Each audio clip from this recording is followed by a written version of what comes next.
Welcome to the channel, folks. I went and did something, and it's not just trimming the beard. I went and found out there was a Games Workshop store pretty close to me. Never gonna financially recover.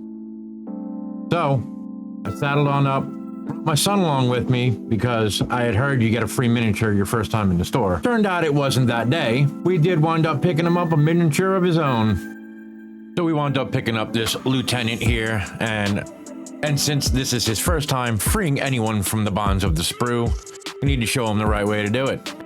Flat side in, boy.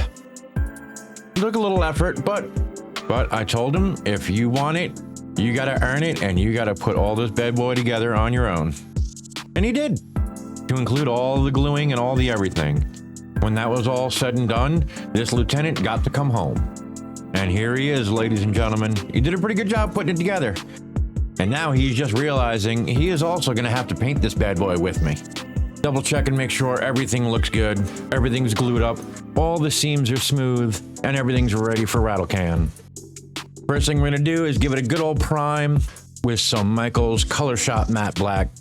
Little man got very into it, making sure it was fully mixed. Remember, folks, teach him early, always test before you spray. Always test before you spray. And then showing him, like, look, nice, even spray. He's trying to get it. He got a pretty good, decent first try for a first coat. Dad cleaned it up for the second. 2 coats of Color Shot Black Matte Primer from Michael's is what it took. Now we're moving on to the base coat. Of course, a good old McCrack blue for the lieutenant here for a base coat. And like I said, little man is gonna learn. He is gonna get paint on every little bit of this guy. Or at a minimum, put every paint color on him. He might not be able to do all of the base coating and all the detail work. He is only 7. But he can at least get a good foundation. I got him working on the base coat here, made sure it was nice and thin. And because, you know, there's times when they're just gonna grab all the paint and try and put it on. But in the end, it worked out pretty good. He did a pretty good coverage. I didn't have a whole lot to clean up, and this was after 2 coats. Looks pretty good. We got to move on now to the black. We got to get him to outline the belt. Try and get a little bit of that detail work in there.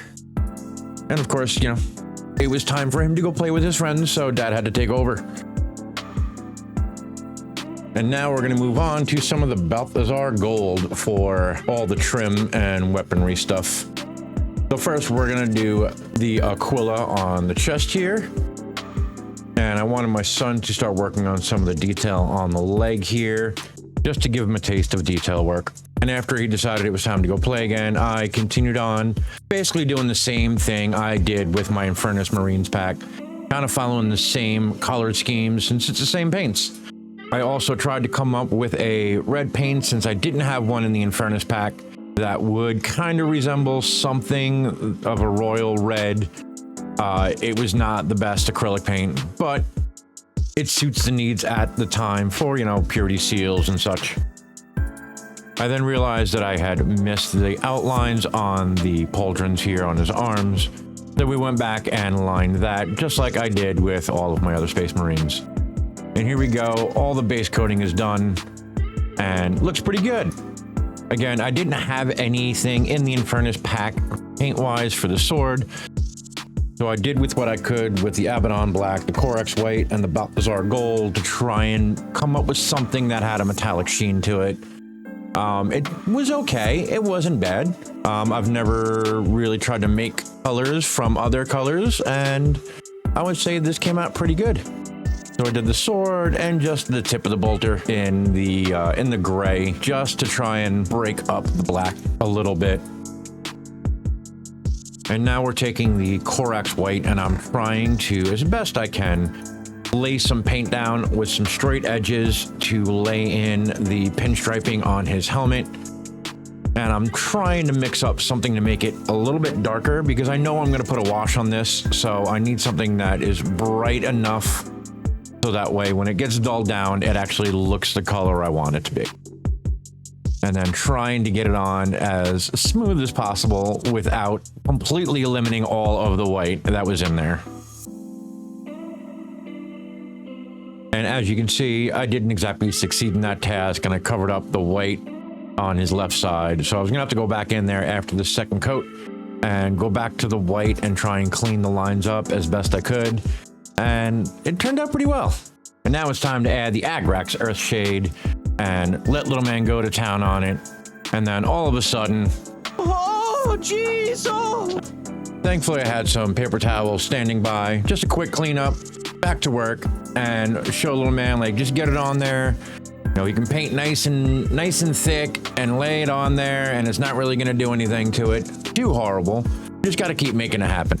And with the shade on there, now it's time to throw some white back in here to clean the eye sockets up. And I was actually trying to use the curve on that the brush had developed to hook underneath the helmet and get to the eyes to brighten it up. That way, when I can put this red in there, it actually shows as red and not a like big dark blob of something. I kind of overdid a little bit on the one eye with the white, and I'm trying the best I can to fill it in and not leave any white exposed. And it actually worked out pretty good. It filled in pretty good. I actually think I could have done the same thing on the other side and make it look even better. Because, check it out, folks. All finished up, all shaded, all painted, completely done. It came out pretty good. And if you hadn't seen the pictures, you probably would have had no idea that a 7-year-old did any of the detail work at all. And there you have it, folks. Right there. There she is, my friends. My son's first Warhammer with a little help from Dad. Or maybe a little more than a little help. He did put paint on every single piece of this, and he did partake in every color aside from the eyes. That would have been a disaster. Hey, I want to thank you guys for watching. If you haven't already, hit the like button, hit the subscribe button, drop a comment down below what you like. Hey, what you guys think I can improve on, because I'm always trying to make this stuff look better for you guys. Hey, thanks for tuning on in, guys. And if you'd like to see it live, tune on Twitch at rbumper_gaming or rbumper gaming everywhere else. X, YouTube, Kick, Rumble, you name it. And if you guys want to see what project I'm working on next, come on down and check it out. I'll catch you in the next one, folks. Later.